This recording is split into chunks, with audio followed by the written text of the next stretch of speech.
खूप खूप धन्यवाद सर्वांचे. आणि आता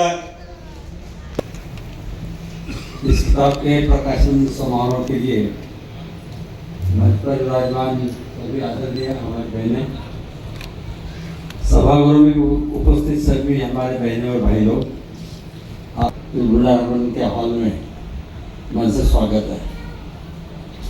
समय परिवर्तनशील होता है. जो भी व्यक्ति समय के साथ नहीं चलता वो प्रवाह के बाहर फेंके जाता है. ऐसे कितने उदाहरण हैं संसार के अंदर.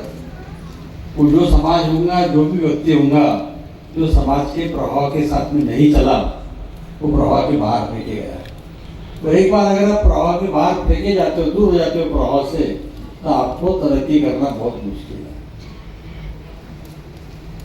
अस्मिरा ने बुलाने के अंदर तो आश्चर्य की बात है. ये एक 20 लड़की अंग्रेजी का किताब लिखती है और तालीम को कितना महत्व है. मुझे याद आता 35 साल पहले एक आपके मुस्लिम एरिया में कंडक्टर थे. उनकी लड़की को BA में एडमिशन मिली थी. उसके लिए उस समय पे तो 2 लाख रुपये लोन दिया था तब. तो इतनी कौतुक की बात नहीं, आश्चर्य की बात थी वो. ये एक मुस्लिम लड़की डॉक्टर हो गई करके 35 साल पुरानी बात है जब बुनार पर निकली. आज यह बात कॉमन हो गई. फिर भी जितनी समाज को अपेक्षा है उतनी कामयाब नहीं हो गए.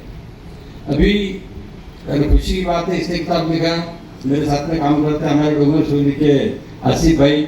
उनकी लड़कियां जिस परीक्षा में जैसे पास हो गई. पिछले साल वो उसके खर्चे पे 1 करोड़ रुपया खर्चा कर रहे थे.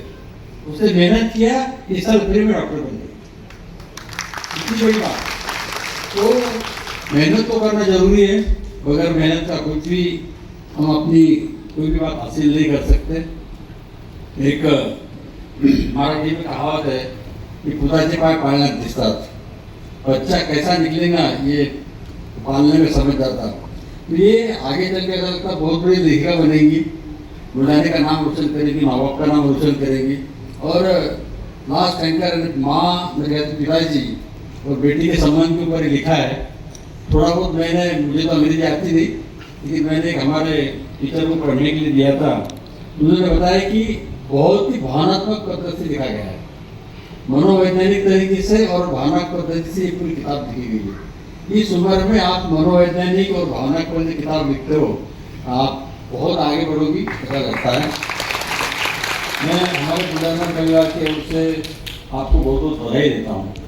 जिस भी आदमी को तरक्की करना होती है तो किताब पढ़ के तरक्की होनी चाहिए. उसके सामने आदर्श लगता है कि मैं किसका किसका अनुकरण करूँ. जितने भी लोग बने हैं किसी न किसी महापुरुष का अनुकरण करके आगे बढ़े. किताब तो साथ में लगता ही है, लेकिन हमें निश्चित कोई पुरुष आदर्श के सामने लगता है जिसका हम अनुकरण करके आगे बढ़ेंगे. आपको देख के आप दूसरे बच्चे में भी जिद आई होगी कि हम भी ऐसा जैसा बन सकते हैं. कोशिश करेंगे. किसी को तो कामयाबी मिलेगी उसके अंदर. 35 साल पहले एक लड़की BA में डॉक्टर हुई थी तो उसकी इतनी सब जगह पे तारीफ हो रही थी. आज तो कितनी बच्चा MBBS बन गई है, बहुत बच्चा बन गई है. फिर भी पूरे संसार की भाषा ही अंग्रेजी है. आप जब तक अंग्रेजी में नहीं पढ़ोगे आपको कोई कीमत नहीं है. अंग्रेजी पूरे उसको मजबूरी है. पूरे संसार की भाषा आज उभर चुकी है. अगर आप कहेंगे नहीं हमारी मातृभाषा में बोलते हैं तो ये स्पीच देने के लिए अच्छा लगता है, लेकिन अगर तरक्की करना है तो आपको संसार की भाषा ही बोलना पड़ेगी. तो पूरे संसार की भाषा अंग्रेजी है. दुनिया में अगर आप कहीं भी घूमना है तो अंग्रेजी में अगर कहीं पर भी घूम नहीं सकते. अंग्रेजी एक ऐसी भाषा है जो फ्रांस में बोली जाती, जापान में बोली जाती, सब जगह बोली जाती. तो निश्चित ही आपका अनुकरण कुछ न कुछ महिलाएं करेगी और समाज का नाम रोशन करेगी. मैं फिर से आपको बहुत बहुत शुभकामनाएं देता हूँ. धन्यवाद.